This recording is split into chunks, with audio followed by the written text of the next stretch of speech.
Good afternoon, chess friends. Today we're going to discuss the opening principles in the step method and apply them to a number of positions. So it will be learning by doing.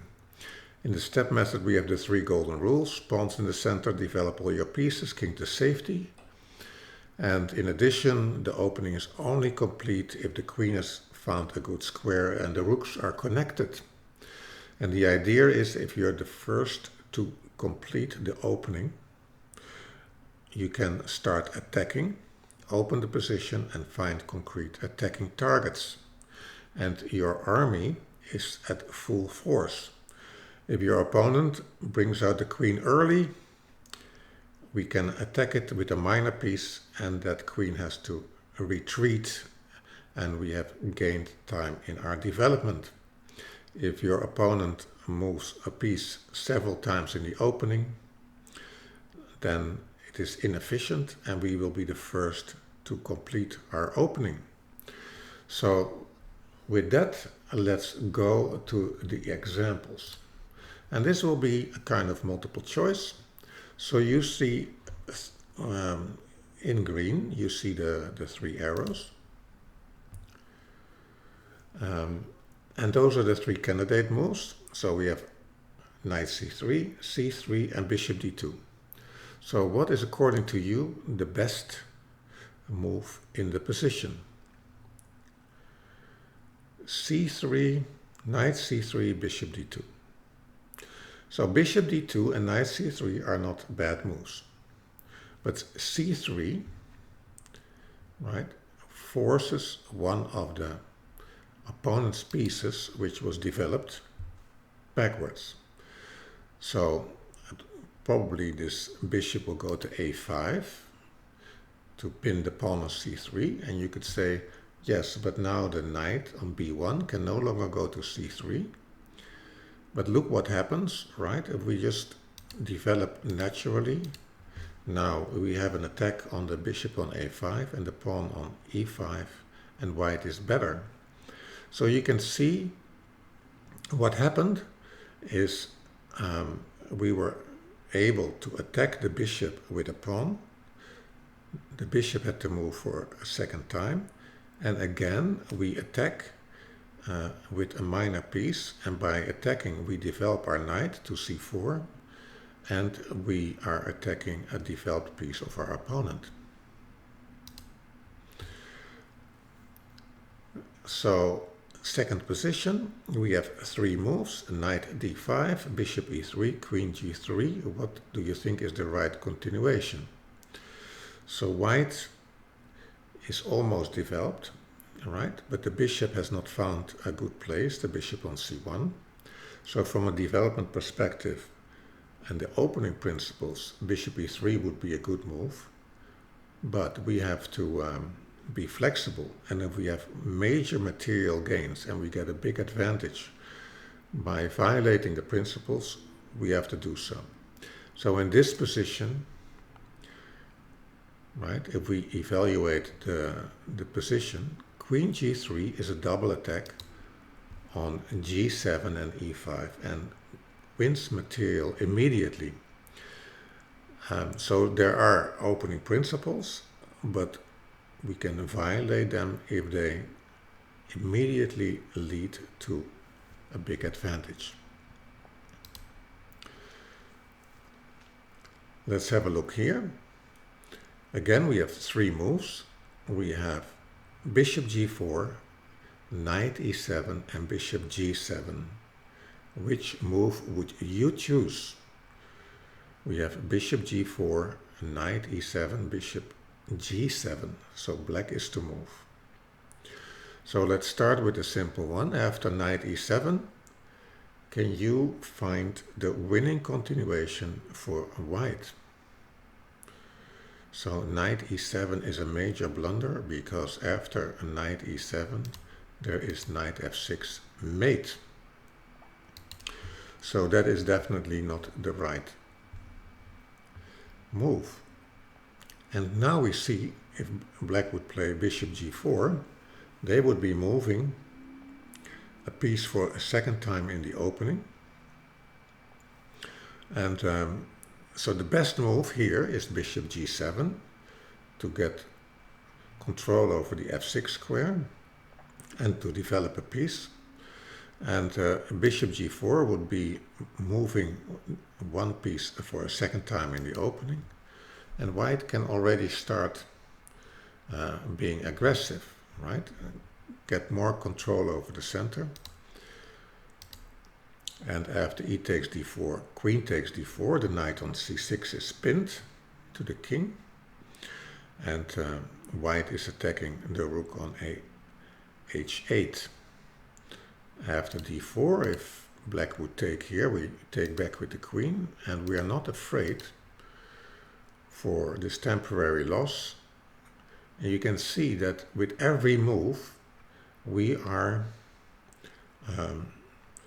attacking opponent's pieces and force our opponent to react. So bishop g5 attacks the queen, so we develop a piece, and at the same time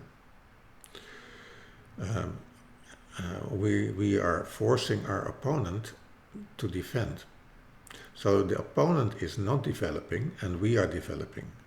Of course you could think like, isn't this a blunder because the bishop on g5 is undefended, but the queen has a central defending task, defending c7. So after queen takes g5, bishop takes c6, we win the rook on a8, and it was critical first to take on c6 to damage the pawn structure, because now we can attack a7 and save our knight on a8.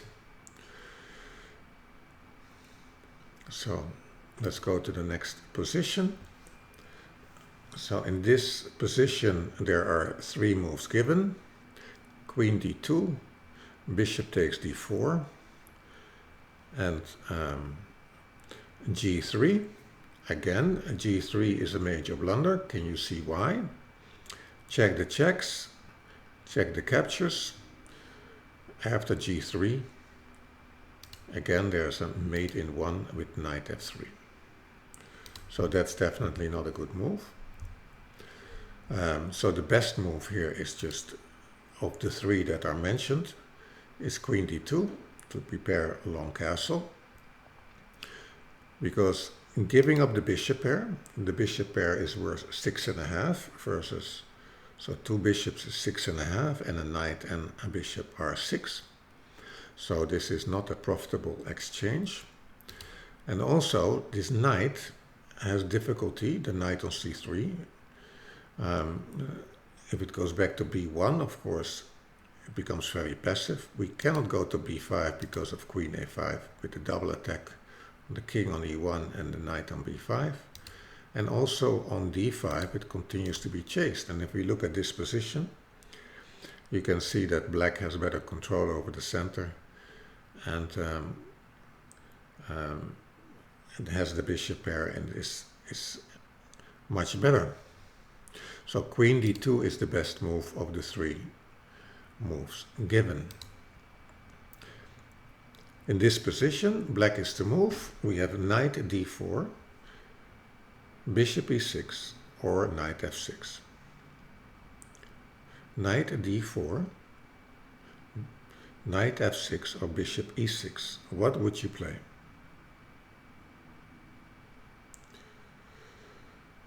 So in this position, the best move is knight d4. So one of the things I mentioned, right, if the queen comes out early, in this case, the queen is no longer defending the pawn on c2, creating a vulnerability. c2 is undefended. So we attack it with a knight, and after white defends, we kick back the other piece. So sometimes what you see is there's a premature attack of the opponent, and we counter it by forcing the pieces back with tempo. And if we look at the starting position, right, so here it looks like white's pieces are pretty active with the queen on g3 and the knight on d5. And at the end of the line, suddenly we see we have a knight on d4. We didn't even take the bishop pair by playing knight takes b3. and the knight on d5 has been forced back. Knight f6 is a blunder. Can you see why? Of course, when you look at the starting position, what you should notice is that this bishop on c5 is outside the chain, and black has played a g7, g6. So by playing g7, g6, the dark squares have been weakened. g7, e7, f6, g5, h6.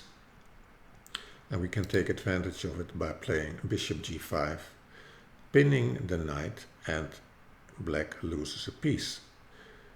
Bishop e6 would be a normal development move, but after knight f3, white has d4 covered, so the idea of knight d4 is gone. Like developing this piece towards the center and making the opponent react and kicking back the knight on d5, so we have no longer the option to play knight d4 with tempo. So here we have three moves: bishop g5,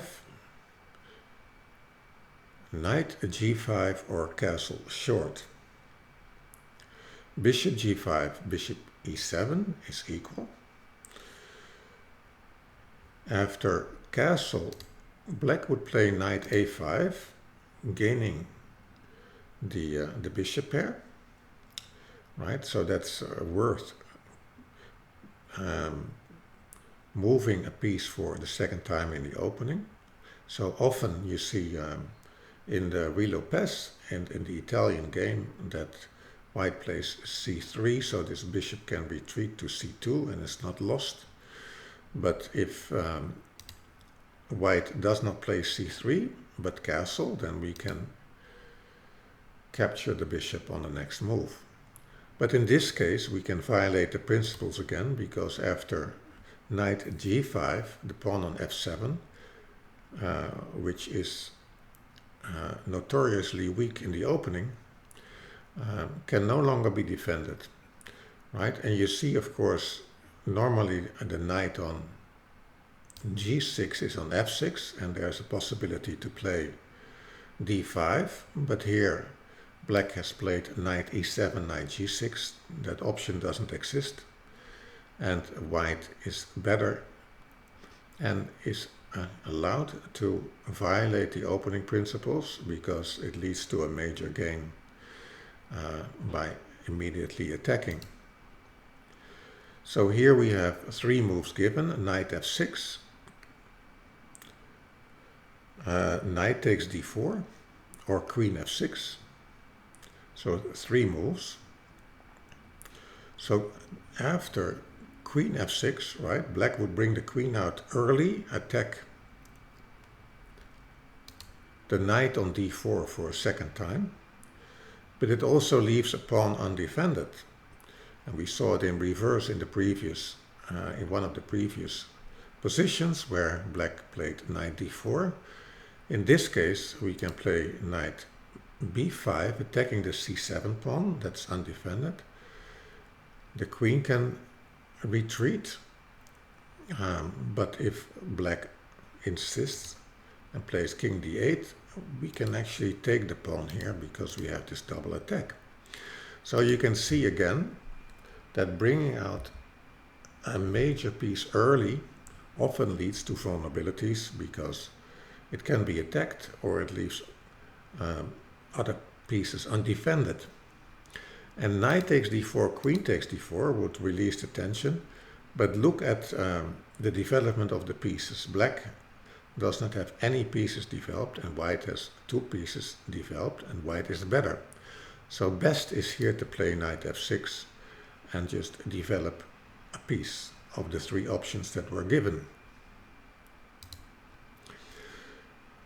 So in this position, where there are three moves given, c3, knight takes d4, or knight takes e5. And the best move here is not knight takes e5, because this runs into a trick. Queen g5, it looks very interesting, knight takes f7, but after queen g2, attacking the rook on h1, the rook goes away, queen takes e4, bishop e2 interposes because the knight on d4 is attacking the square e2, so the queen cannot go there, but this allows mate. So this is like a trick in the opening. It looks very interesting to take that pawn and then attack the pawn on f7, but the queen comes out, and this is a double attack on the pawn on g2 and the knight on e5. And that's a trick that in this position actually white is playing for. So the other moves like c3 or knight takes d4 are better in this position, but knight takes e5 has to be avoided because of this trick. So in this position,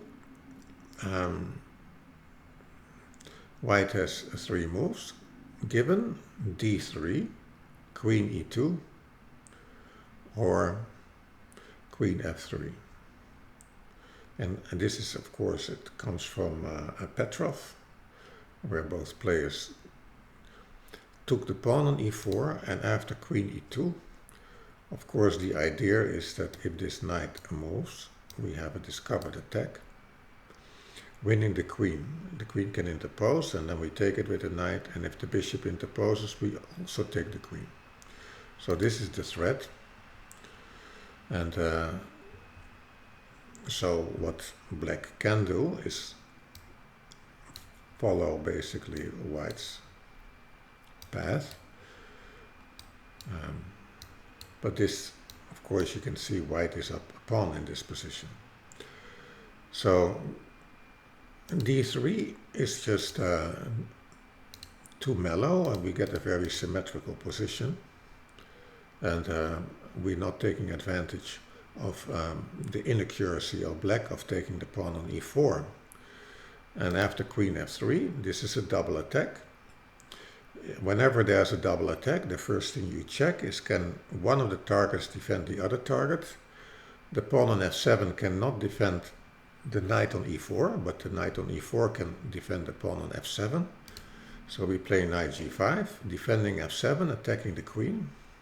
The queen goes back, we can just develop a piece, and black is fine. So queen e2 is the most dangerous and leads to the win of a pawn. In this position, we have 3 moves: c5, bishop d6, bishop h6. Which one do you like? So do your orientation. You can see that the king of white is still in the middle. And what is also peculiar is that there is an undefended knight on h4 for white. And because of this undefended knight, c5 is the strongest move here. It threatens c4, right? And the idea is that after d takes c5, there's queen b4. So you can see that based on the vulnerabilities on the white side, right, we develop and gain control over the center with tempo. We play c5, we threaten c4, and in order to avoid that pin, one of the pieces has to move, and white cannot take because of the undefended knight on h4. So we now switch from multiple choice to just playing the best move. So in this position, how do you take back the queen on d1? With the rook, because you want to castle and bring the king into safety. So you're not playing king takes d1 or bishop takes d1 or knight takes d1, because this is a development move of the rook and the king wants to castle short.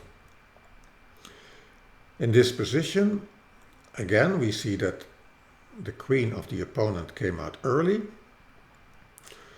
And so what do? We attack it with a minor piece, we develop with tempo, the queen goes away.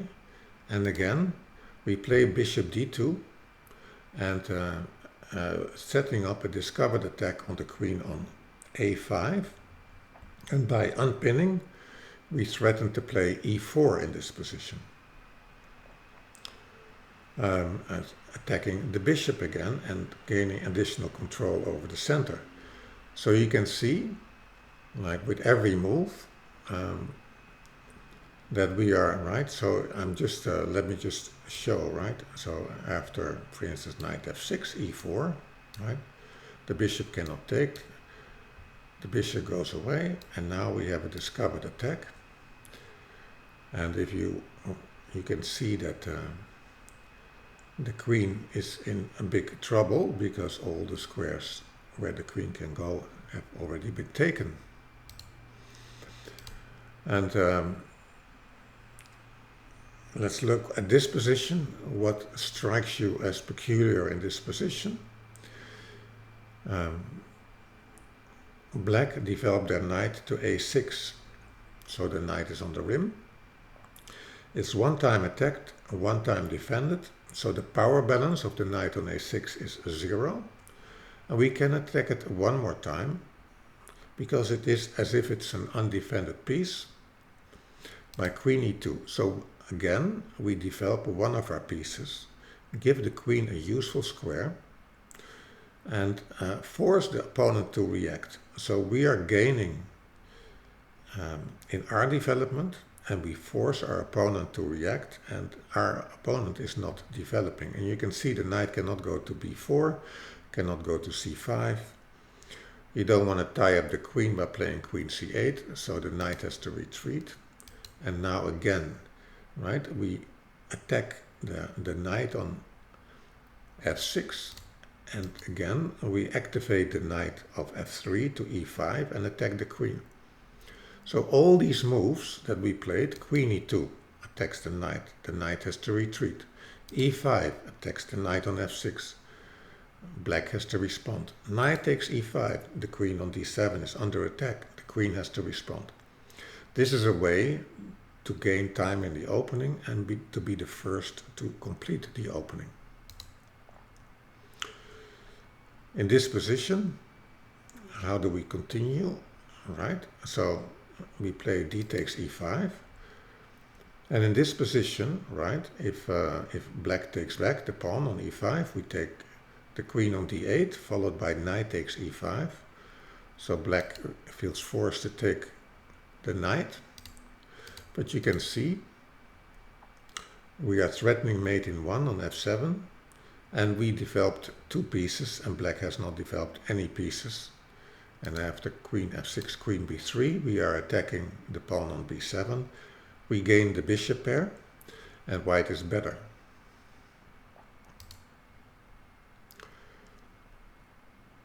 So have a look at this position. How would you continue? The idea here is that you prevent black from completing their development by playing bishop a3, right? And after queen f6, the king can no longer castle short. And you can also see that the c-file is kind of open. So if black were to castle long, it is less safe than white will be on when white castles short. Just some illustration, right? I develop a piece.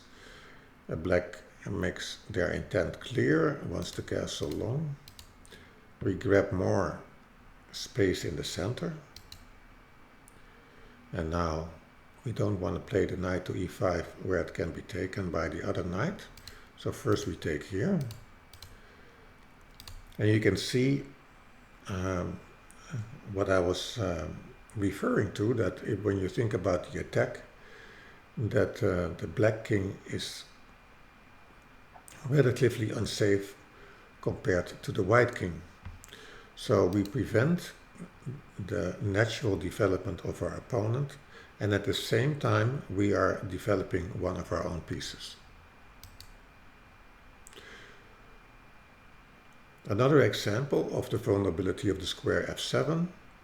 So you can see again this knight is not developed to the natural square.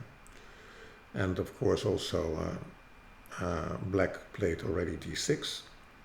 So knight g5 sets up an attack on f7, and the best black can do is play d5, e takes d5, and after knight a5 we can play d3.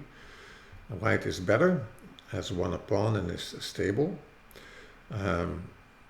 So again, we're violating the opening principles by playing 2 times with the knight, but that's allowed because it leads to a much better position. How do we take back on d4? Do we take back with the pawn? Do we take back with the knight? Or do we take back with the queen? So knight takes d4. What is undefended on the white side after knight takes d4? So, okay, we can say, of course, the 2 rooks on a1 and h1, but that's not really relevant to the position. The pawn on b2 is undefended, but after knight takes d4, also the bishop on g5 is undefended. And that's the major problem. So after knight takes d4, black has a double attack on the king and the bishop with queen a5. So knight takes d4 is a blunder. If we would play queen takes d4, right, we're bringing our queen out early, and black can accelerate their development by playing knight c6. So bringing out the queen out early allows the opponent to attack that vulnerable piece. We have to react again, move for a second time with the queen.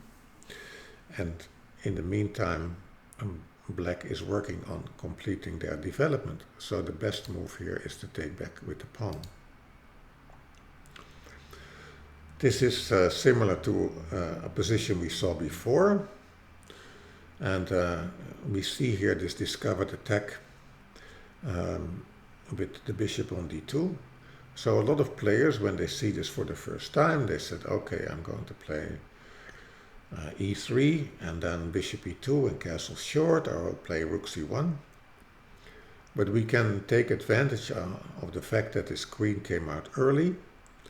We have a discovered attack, so we can play the move e4, right? Because now after bishop takes e4, there would be knight takes e4 and the bishop on d2 is attacking the queen on a5. So the bishop has to move, and now we have the discovered attack, and again this queen has no more squares. a4 is covered by the queen, a3 is covered by the pawn, b6 is covered by the knight on d5, and a6 is covered by the bishop on f1, and b5 is also covered by the bishop on f1, and the queen is lost. So e4 is not only a way to control the center, but it's actually threatening to trap the queen.